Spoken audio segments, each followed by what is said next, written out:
검찰이 민주당 이재명 대표에게 공직선거법 위반 혐의로 오는 6일 소환을 통보했습니다. 민주당은 야당 탄압, 정치 보복이라며 강하게 반발하고 있고 국민의힘은 방탄조끼를 벗고 성실히 조사를 받으라며 공세를 이어가고 있습니다.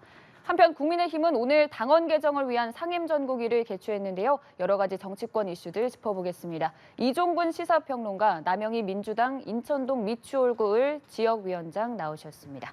어서 오시죠. 네, 안녕하십니까. 우선 이재명 대표의 소환을 두고 지금 여야에서 공방이 거세지고 있는 상황입니다. 네. 일단 이 사안 어떻게 보고 계시는지요? 그런데 이것이 어느 날 갑자기 툭 튀어나온 이슈일까라고 저는 다시 반문을 하고 싶어요. 왜냐하면 전당대회의 과정에서도 이재명 후보 이외에 다른 후보들이 사법 리스크를 언급을 했거든요. 당에 앞으로 이재명 후보가 혹시 있을 어떤 사법 리스크가 당에 어떤 누를 끼치지 않을까라는 우려의 목소리가 나왔다는 건 뭐냐면 당에서도 또 다른 후보들도 이런 소환이라든지 혹은 또는 뭐 기소라든지 이런 리스크와 관련돼서 이미 예견하고 있었다라는 것이거든요. 그렇기 때문에 이게 툭 튀어나온 것도 아니고 또 이와 관련돼서 대장동 개발 의혹이라든지 백현동 개발 의혹이라든지 이 부분들은 경선에서 사실 백현동 말고 대장동은 민주당 대선 경선에서 나왔고 이낙연 후보 측에서 아마 제일 처음 의혹을 제기했던 것으로 기억을 합니다. 그러면 거기서부터 출발을 해서 이 공방이 지리하게 계속될 때 이재명 당시 후보도 이 문제와 관련해서는 검찰이 빨리 수사를 해라, 제대로 수사를 해라라고 이야기한 바가 있고요. 그렇다면 그 모든 것들의 결과물로 이미 나온 것이다. 이것이 이 선거가 끝나서 선거에 패배한 낙선자에게 무슨 보복을 했다. 이렇게 프레임을 하는 건 사실상 온당치 못하다라는 생각입니다. 보복 수사라는 민주당의 비판에 대해선 선을 그으셨습니다. 전 두 가지 점에서 지적을 하고 싶은데요. 첫 번째는 이 시기, 검찰에서 소환하겠다라고 알린 그 시기의 문제, 그리고 두 번째는 그 내용. 을 좀 이제 따져보고 싶습니다. 저희 민주당에서 정치 보복 수사가 아니냐라고 얘기하는 부분은 일단 당대표 77.77%, 44만 명에 육박하는 당원들이 지지한 아주 민주당에서 보면 역대급 당대표가 선출되고 불과 사흘 만에 지금 소환 통보를 받은 거고요. 또 하나는 정기국회가 열린 시기 아니겠습니까? 그런 상황에서 야당 대표를 이렇게 검찰에서 소환한다라는 것 자체가 굉장히 이례적인 일이죠. 이전에 그 대선 과정에서 많은 후보들과 경선 과정에서도 경쟁을 하고 본선에서도 경쟁을 해왔지만 그 어떤 누구도 그 상대 후보를 공직선거법으로 걸거나 해서 소환했거나 하는 사실이 별로 없을 겁니다. 잘 기억해 보시면 그 부분에 대해서 저희가 문제를 제기하는 것이고요. 또 하나 내용면을 좀 들여다보면 두 가지 사안에 대해서 지금 우리 평론가께서 당 내에서 고발한 사건이다 이런 말씀을 하시는데 그 고발 주체가 이낙연 경선 상대였던 그 후보였던 아니던 문제를 떠나서 그 내용면을 들여다보면 이것이 그 검찰에서 소환 조사까지 할 정도의 사안인가를 좀 따져볼 만한 것이 있습니다. 첫째, 두 가지를 놓고 지금 이번에 검찰에서 송치를 하면서 소환 요구를 했는데요. 한 가지는 백현동, 그러니까 성남시장 재직 당시에 백현동 그 식품연구원의 그 이전을 지방으로 하면서 국토부가 압박을 했느냐 아닌가 하는 그 문제였거든요. 근데 이것은 이미 사실로 다 드러났던 것이 언론 보도에서도 당시 공무원들도 국토부의 압박을 받았다. 이것을 지방으로 이전을 하면서 용도 변경을 할 당시에 성남시장의 의견을 다 묵살할 수밖에 없던 상황들이 있다라고 언론 보도도 나온 그런 증거가 명확한 사실이거든요.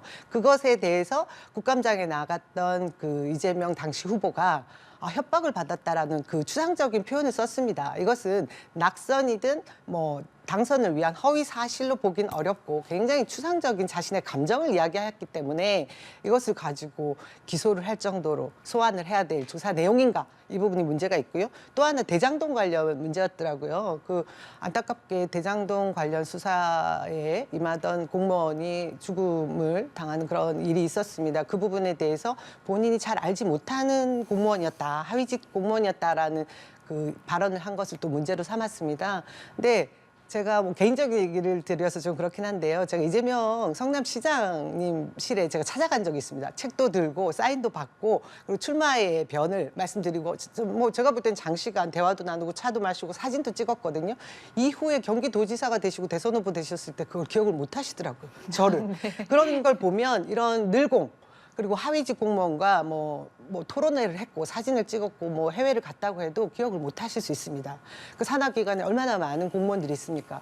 이 사실에 대해서 그 당시 기억이 나지 않는다라고 얘기한 걸 가지고 뭐 당선이든 낙선이든 본인의 그 허위의 사실을 적시했다 이렇게 말하기 어려운 부분이 분명히 있거든요. 이 두 가지 내용이 지금 이 시기에 야당 대표로 선출된 이재명 후보를 부른다는 이재명 당대표죠. 이재명 대표를 소환하고자 통보했다라는 것이 정치 보복이라고 생각하지 않을 수 없지 않겠느냐. 이것은 굉장히 과한 검찰의 행태다라고 저희는 뭐 규탄할 수밖에 없고요. 그리고 제 설명을 듣는 국민들도 비슷한 생각을 할 것 같습니다. 지금이 다른 시기도 아니고 검찰총장이 대통령이 된 대한민국 아니겠습니까? 그리고 계속해서 많은 분들이 우려를 했지요. 주변에 있는 핵심 인력들이 대부분 특수통이었던 윤석열 대통령과 아주 지근거리에 있던 검찰에서 다 중용되지 않았습니까?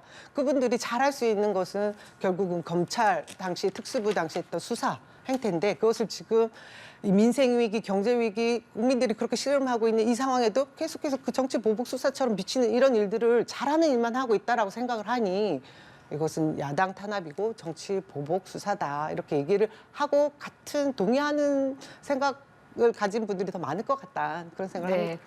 그 한 가지 제가 조금 다시 다른 생각을 좀 갖고 있는 게 시기를 말씀을 하셨는데 이게 9월 9일 날 공소시효가 만료되는 부분이거든요. 그러면 지금 말고 그 전에 만약에 소환을 한다 그러면 큰일 나죠. 왜냐하면 전당대회에 개입하는 모양새가 되잖아요. 그러면 전당대회 결과 끝나고 난 다음에 하는 것이 그 며칠 남겨놓지 않았지 시점에서 어쩔 수 없었다라는 생각. 두 번째는 검찰의 어떤 그 행태로 말씀을 하셨지만 사실 이 건과 관련해서 용도 변경 건은 검찰이 수사한 게 아니라 경기 남부청에서 수사를 했어요.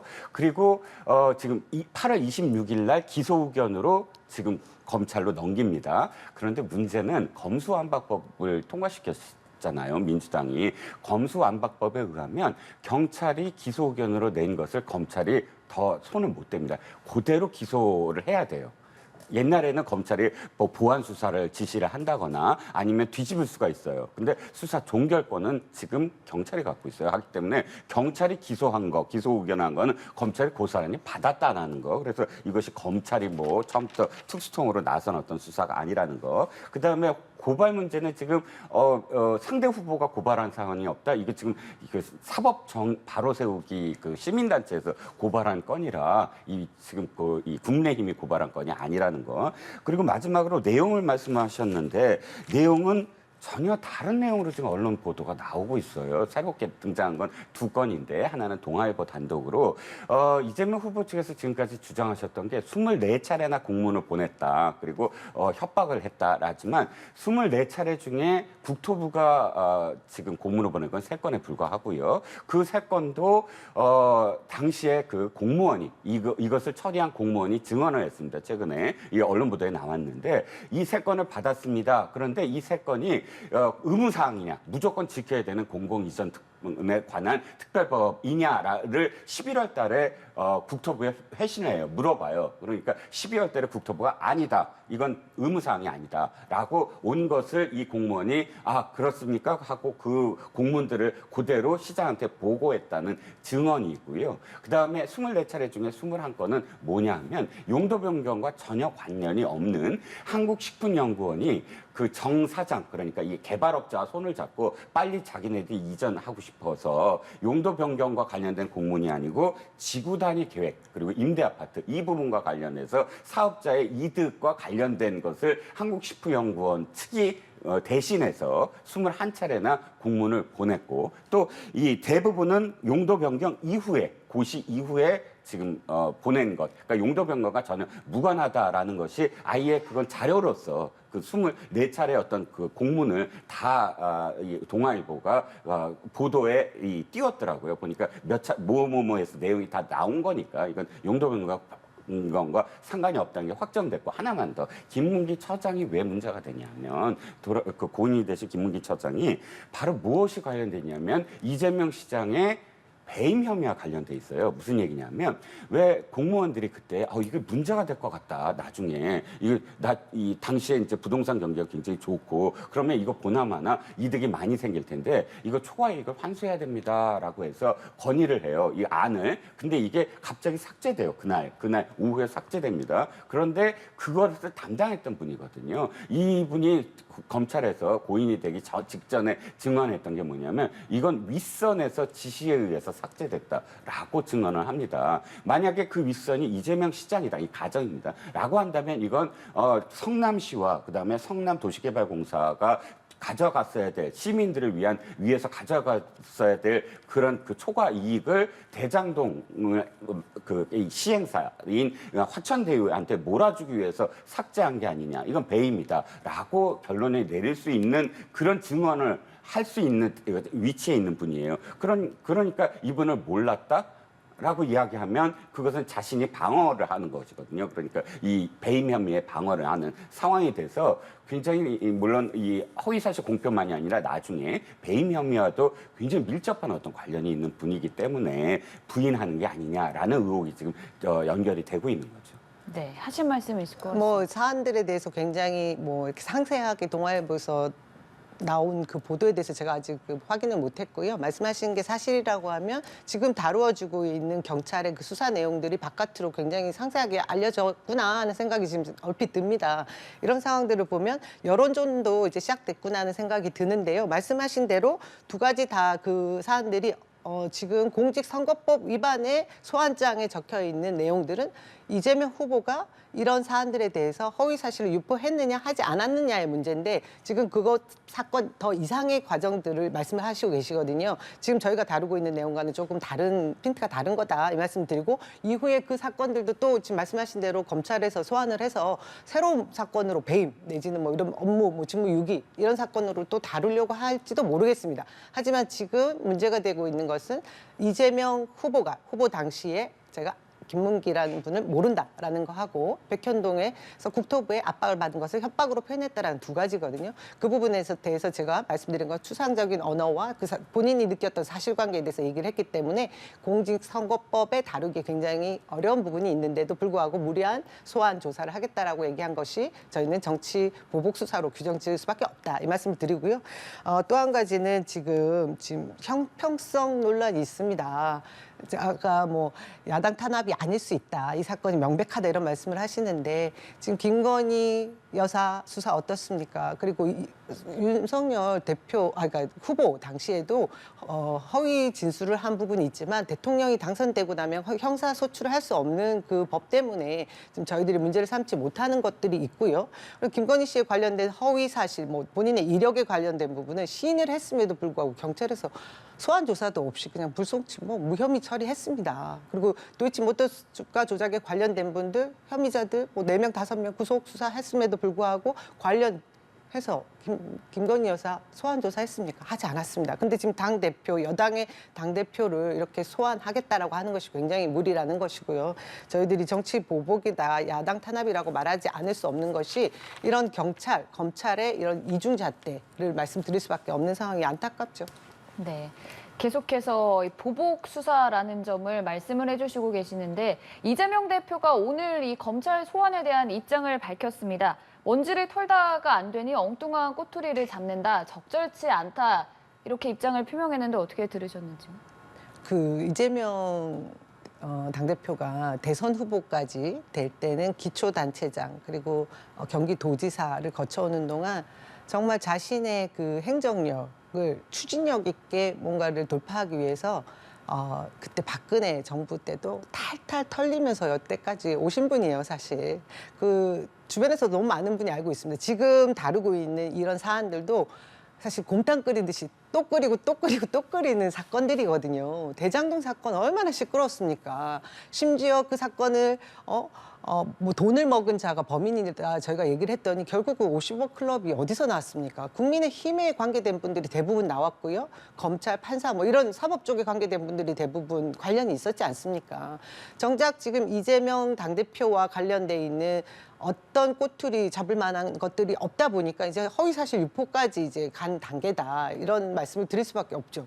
본인은 얼마나 답답하겠습니까? 털어라 계속 털면 어떤 분이 그런 말씀을 하셨어요. 이재명 당대표 뭐 그 계속 송사를 통해서 더 커지는 사람이다. 이런 과정을 통해서 국민들은 대한민국에 진짜 이 형법이라는 것이 좀 공정한 잣대로 이루어지고 있나? 그 의심을 더 크게 가지실 것 같아요. 그래서 저는 한편 그 검찰개혁이라는 것을 굉장히 민주당에서 주장을 하면서 지난 정부에서 잘 통과시켜 보려고 애를 썼지만 국민적인 합의가 미흡했던 부분이 분명히 있는데 오히려 지금 이런 상황에 맞닥뜨리면서 국민들이 더 많은 동조를 하게 될 것 같다라는 그런 생각이 듭니다. 네, 참 지금 이재명 대표가 답답한 마음일 것 같다고 하셨습니다. 네.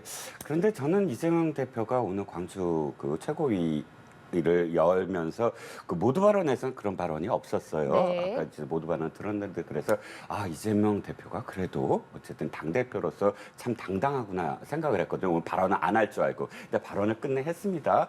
그러면 아까 생각을 좀 바꿔야 될 것 같아요. 어떻게 바꾸냐면 그 대표가 자신과 관련된 일을 저렇게 표현하면 당이 그렇게 움직일 수밖에 없어요, 이제부터. 전체적으로. 그러면 당대표를 구하기 위해서 당이 지금 민생도 문제고 여러 가지가 문제가 있는데 정기국회 입법 과정을 지금 대여투쟁으로 전환할 가능성이 보여서 드리는 말씀이거든요. 대표는 어쨌든 의연하게 내 사법 리스크는 내가 알아서 할 테니까 당은 제대로 할 일을 해라. 이렇게 선을 그어줘야 당대표로서의 어떤 정말 자리가 사람을 정말 만드는구나라는 느낌까지 들 텐데 자신의 그런 어떤 리스크를 스스로 공식적으로 논평을 만약에 했다가 한다면 참 부적절하다라는 생각. 그러니까 당대표 수락연설에서도 이렇게 말씀하셨지 않습니까? 첫째도 민생, 둘째도 민생, 셋째도 민생이다. 그러면 당은 민생을 우선시해야 되는 게 아니냐라는 생각이 들었고요. 아까 또 말씀을 계속 당대표를 이렇게 이 검찰이 소환한다라는 말씀을 듣는 순간 그래서 당대표 출마하셨나 보다라는 생각도 들었어요. 그러니까 왜 검수완박법도 사실은 이재명 후보를 위한 어떤 법이 아니냐라는 일각의 시각이 있었는데 또다시 대선 패배 2개월 만에 보궐선거 나온 것도 이게 또 방탄이냐? 근데 또 그러고 2개월 만에 또 당대표 출마한 것도 이게 방탄이냐? 이렇게 차곡차곡 방탄의 방탄 이야기가 나오지 않습니까? 근데 이 소환은 아까도 말씀드렸지만 이미 예정된 소환이다. 당내에서도 다 이게 사법 리스크다라고 말씀을 하셨던 그 부분을 갑작스럽게 이게 이제부터 보복이야라고 하시면서 당대표를 어떻게 소환하느냐 이렇게 표현하는 건 진짜 그러면 진짜 출마하신 게 이런 방탄 때문에 출마하신 거냐라고 되묻고 싶거든요. 저는 어차피 지금 말씀하셨듯이 이재명이라는 정치인은 정말 어렵게 성남시장부터 온갖 정말 그 시련을 다 겪어가면서 또 공직선거법 이번 처음 아니잖아요. 지난번 도지사 때도 대법까지 가서 헤쳐나오셨습니다. 그러면 이 노하우도 있고 정말 당당하게 소환해갖고 그걸 털어버리면 아마 지금 위원장님 말씀하셨던 그 지지가 아마 10배는 더 지지가 폭증하지 않을까 싶은데요. 저도 말씀을 드려야겠는데요. 방탄용 이런 이제 생각이 든다 이런 말씀을 하시는데 저는 크게 부인하고 싶은 생각이 없는 이유가 있습니다. 민주당의 당대표와 지금 현재 민주당의 역할이 정확합니다. 그것을 국민들이 요구하고 있고요. 민주당원들이 요구하고 있는 것인데 유능함을 보여달라는 겁니다. 그 유능함은 두 가지로 완전히 압축적으로 얘기가 됩니다. 하나는 민생 위기를 극복할 수 있는 책임 있는 거대 야당이 되어달라는 거고요. 또 하나는 민주주의 후퇴를 막아달라는 겁니다. 그런 점에서 이재명 당대표가 첫 일성으로 민생 극복 위기 기구를 설치하고 민주주의 후퇴 극복을 하기 위한 기구를 설치하라고 명했거든요, 민주당 내에. 저는 이 두 가지 과제를 투트랙으로 할 수 있다고 봅니다. 지금 이재명 후보에게 계속해서 가해졌던, 저희들은 쓰기 싫었던 사법 리스크라는 그 말이 결국은 형평성에 어긋나는 그 법잣대라는 말씀을 계속 드릴 수밖에 없는 것이거든요. 그것은 검찰이 자신들이 가지고 있는 경찰과 함께 수사권, 기소권을 편리하게 아주 편파적으로 사용하고 있는 이 문제. 이것은 결국 우리가 정한 법 질서를 위배하는 것이고 민주주의가 후퇴하는 과정이라는 거죠. 이것을 극복할 수 있는 것이 누구냐? 국민의힘이 지금 하겠습니까? 국민의힘 관심도 없습니다. 당내 투쟁, 내홍만 지금 계속해서 격화시키고 있죠.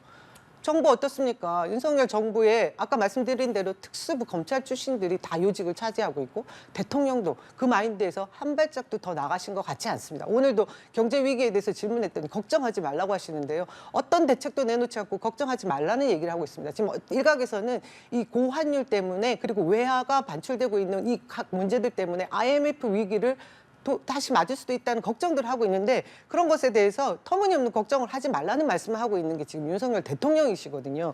이런 과정에서 민주당의 당대표 이재명 당대표는 이 과정을 본인은 이 시대적 과제에 외면하지 않겠다. 내 온몸으로 맞서서 같이 싸우겠다라는 결심을 하고 당대표 나온 거 맞습니다. 네, 일단 지금 이재명 대표는 오는 6일 10시까지 검찰에 출석하라는 내용의 요구서를 받은 상황인데요. 4일 남은 기간 동안 결정을 해야 됩니다. 이번 질문에 있어서 검찰 소환 조사에 응할 것이냐는 질문에는 답을 하지 않았거든요. 과연 출석을 할까요?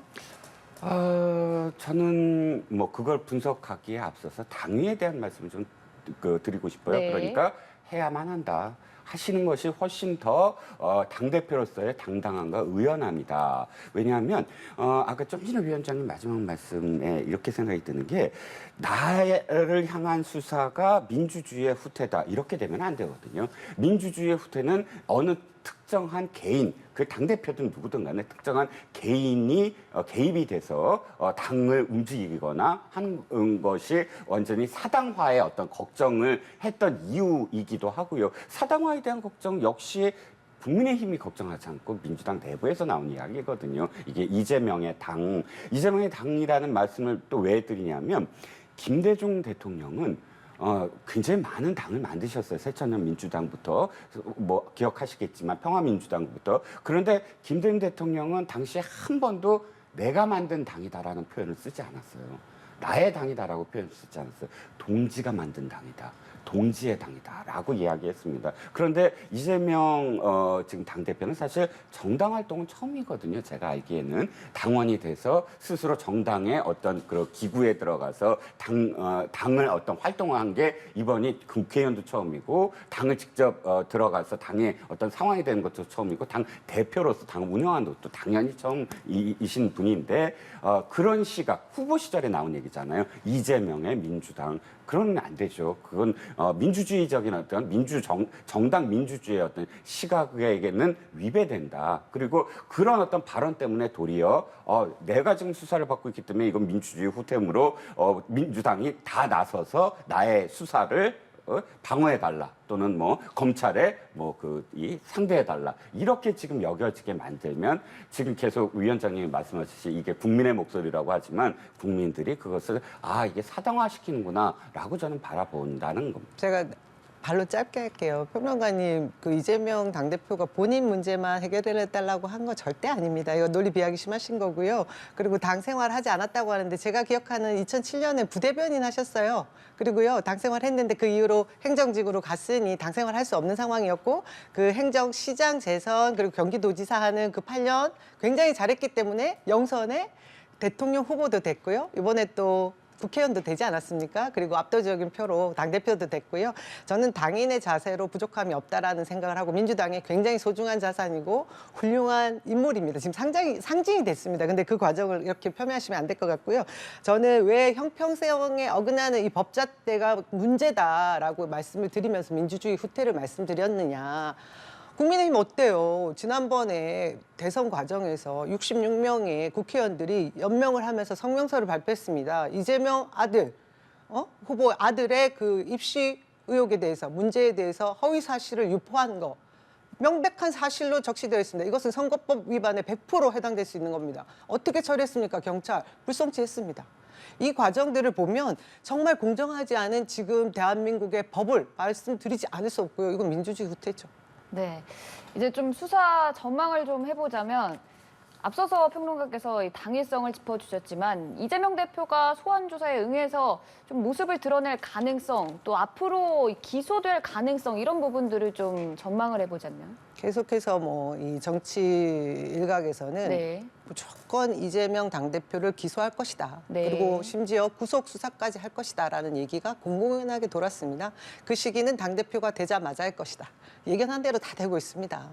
예상할 수 있는 그 전략, 그 길게 가지 못합니다. 그것은 반드시 국민의 역풍을 부를 것이고요. 소환 조사에 응할 것인가 말 것인가에 대한 얘기들이 많고 저도 이 부분에 대해서 어제 이제 문자를 본 다음에 혼자 길게 생각을 해봤는데요. 뭐 당당하게 소환에 응해도 된다라는 생각을 합니다만 지금 공당의 대표이고요.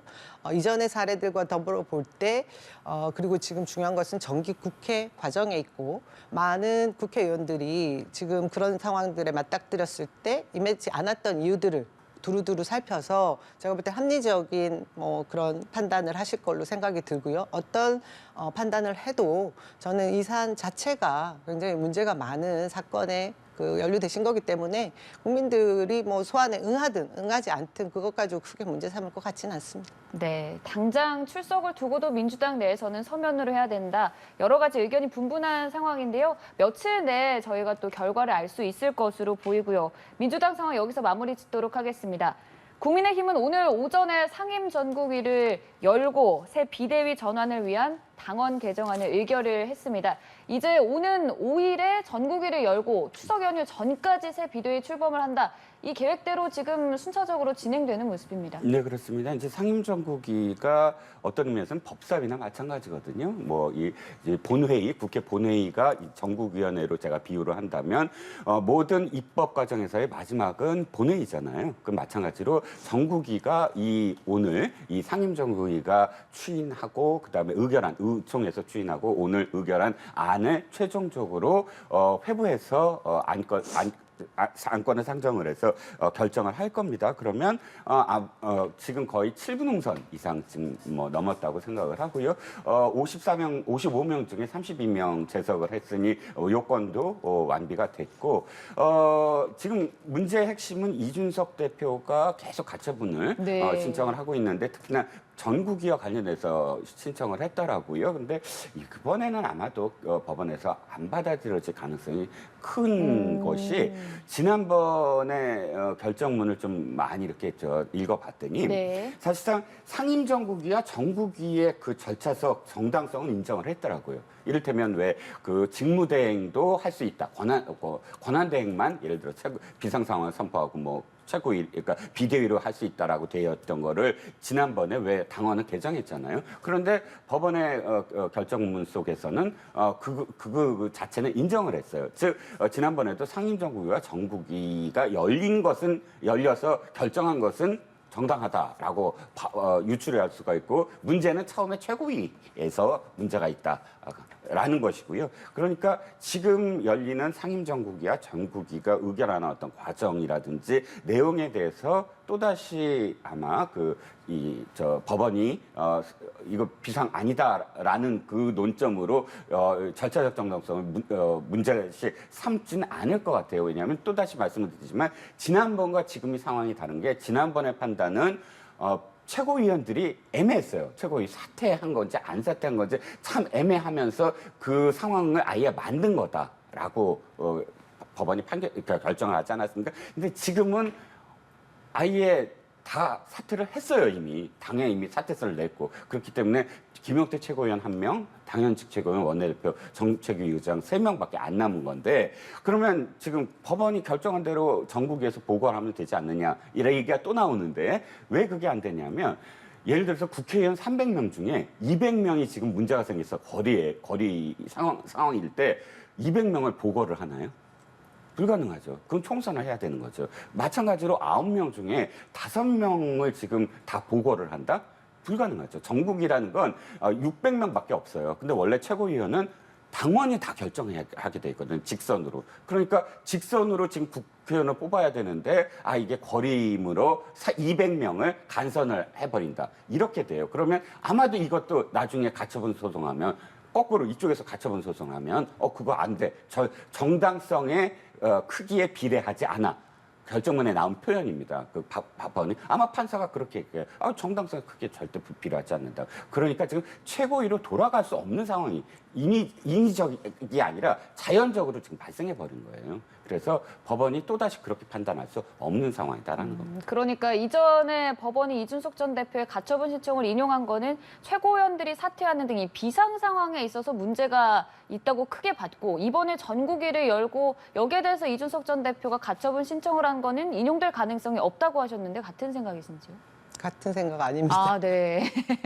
지금 저희가 지난 시간에 속보를 접하면서 저희 평론가님하고 저하고 예상했던 대로 지금 국민의힘이 움직이고 있습니다. 뭐냐면 권성동 원내대표가 다시 비상 상황을 맞으면서 혼자 독자적으로 다시 당원 당규를 개정할 수밖에 없을 거다. 그리고 새로운 비대위를 꾸리게 될 것이다. 이런 예상을 했잖아요. 지금 그 단계를 밟고 있는 것 같아요. 그럴 수밖에 없는 상황이니까. 근데 저는 그 시간에 그 법원 판결문, 결정문을 자세히 읽어보지 못했습니다. 근데 이후에 자세히 읽어보니까 너무나 잘 쓰여 있던 법문들이 정확하게 되어 있는 것이 있는데 지금 그 부분을 말씀을 드리면 지금 현재 국민의힘에서 어떤 새로운 안을 내놔도 정당성을 회복하기 어렵습니다. 그렇기 때문에 이준석 당대표가 뭐 비대위의 가처분 또 전국위 개최에 대한 가처분을 계속 낼 수밖에 없는 게 똑같은 상황, 특히나 주호영 비상대책위원장도 또 가처분 신청을 했죠. 이런 부분이 같은 법원에 남부지법에 같은 그 판사에게 배당이 되는 사건이더라고요. 그런데 본인이 이전에 헌법에 위배되는 사항들을 조목조목 말씀하신 게 정당이라는 것이 민주적 그 질서를 위배하면 안 된다라는 것 얘기를 명시하고 있습니다. 그 내부에 자유롭게 정당은 만들 수 있지만 그 정당이 만들어진 이후에는 정당법을 지켜야 된다. 근데 지금 국민의힘은 자유롭게 정당은 만들었지만 이후에 그들이 정한 정당법을 위배했다. 법이 아니고 당원당규. 당원당규. 그게 정당법이죠. 정당 내부의 규약입니다. 그리고 또 하나는 그렇게 얘기를 하면서 저는 그 비상 상황이 비상이 아니었다라고 적시를 하거든요. 그러면 다시 원점으로 가야 되는 것이 결정문의 취지입니다. 근데 지금 다시 원점으로 절대 우리는 못 가. 법원 왜 우리 지금 정당 내부에 이런 사안들에 대해서 간섭을 해?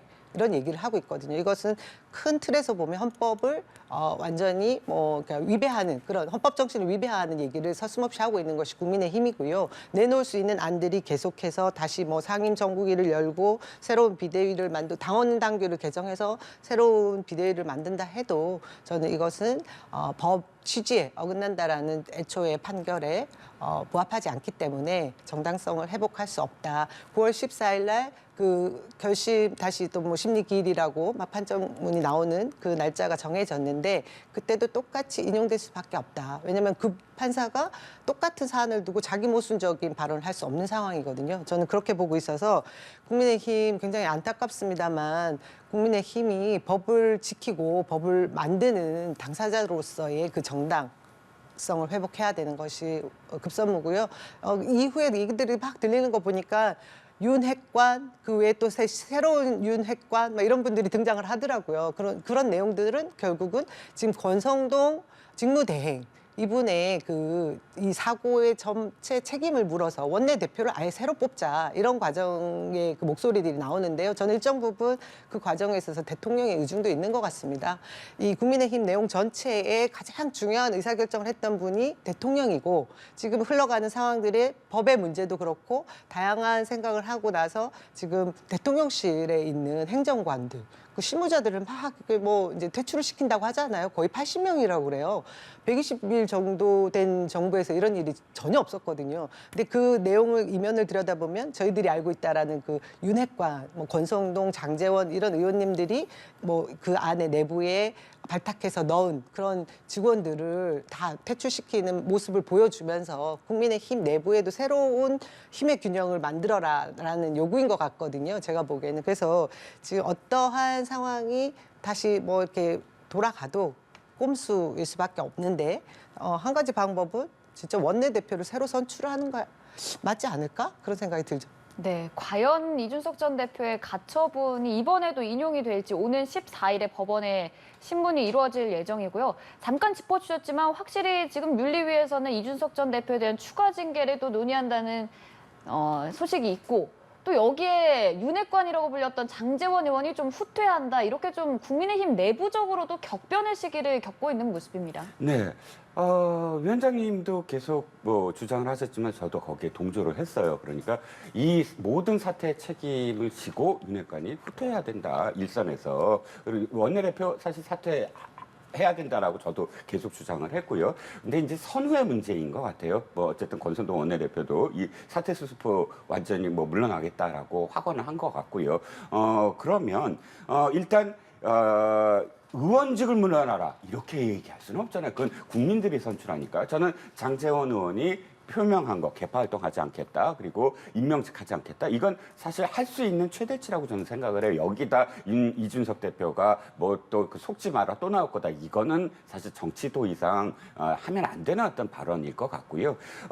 두 번째는 지금 윤리위 문제인데 저는 그건 적절해 보이지는 않습니다. 그러니까 윤리위는 독자적이어야 돼요. 즉 판단은 독자적으로 하고 결정도 독자적으로 해야 된다. 근데 의총에서 뭐 나온 어떤 의견이라고 해서 그걸 받는다 안 받는다라고 이렇게 표현하는 것도 사실은 윤리위가 좀 뭐랄까요 독립성 그리고 뭐 그런 면에서는 적절하지 않아 보입니다.